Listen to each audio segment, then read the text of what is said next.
嗨，大家好，今天講嘅係星岸資料第23個視頻，介紹演員林子祥。生辰資料可以喺維基百科下載。星盤中有個特別星格，白虎從家，命盤中白虎從家落入奴僕宮，深度關聯命主嘅工作技能與職場發展。林子祥嘅半世紀生涯係粵語流行樂嘅縮影，佢見證咗粵語歌曲民謠改編到原創爆發嘅歷程，以創新打破音樂邊界，用鐵肺唱功定義演唱高度，更以扶持後輩延續樂壇生命力。而家80餘歲，佢依舊活躍喺舞台，用聲音證明真正嘅音樂傳奇係唔會俾時間磨滅。林子祥早年遭遇家庭變故，父母離異之後被送往英國求學，灰暗嘅異鄉生活中，音樂成為佢唯慰藉。返港之後，佢憑藉熱愛音樂嘅與天賦投身應該領活。1976年，林子祥發行首張英文片《Lamb》，並從此開始留鬚。呢一標誌性形象此後伴隨佢40餘年，成為其獨特標誌。1983年至1994年加盟華納片期間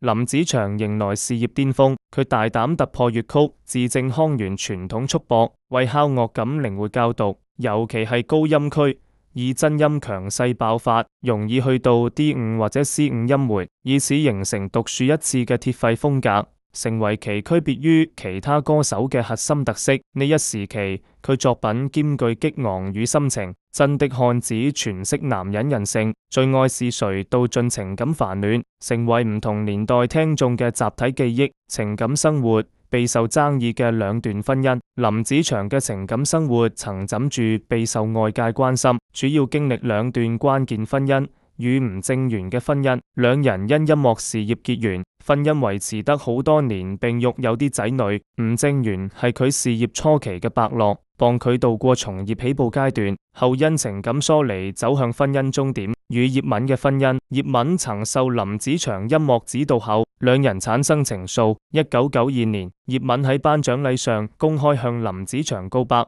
件事引爆輿論。為維護呢段感情，林子祥向吳正元支付3000萬港紙離婚補償，頂住負心漢罵名，最終於1996年與葉敏喺加拿大正式成婚。此後兩人相伴走過多年，成為樂壇中一段頗具話題性嘅情感故事。星岸將每個喺 YouTube、Facebook 同 Res 更新，歡迎有興趣嘅朋友觀看。林子祥嘅視頻就講到呢度，多謝大家嘅收看。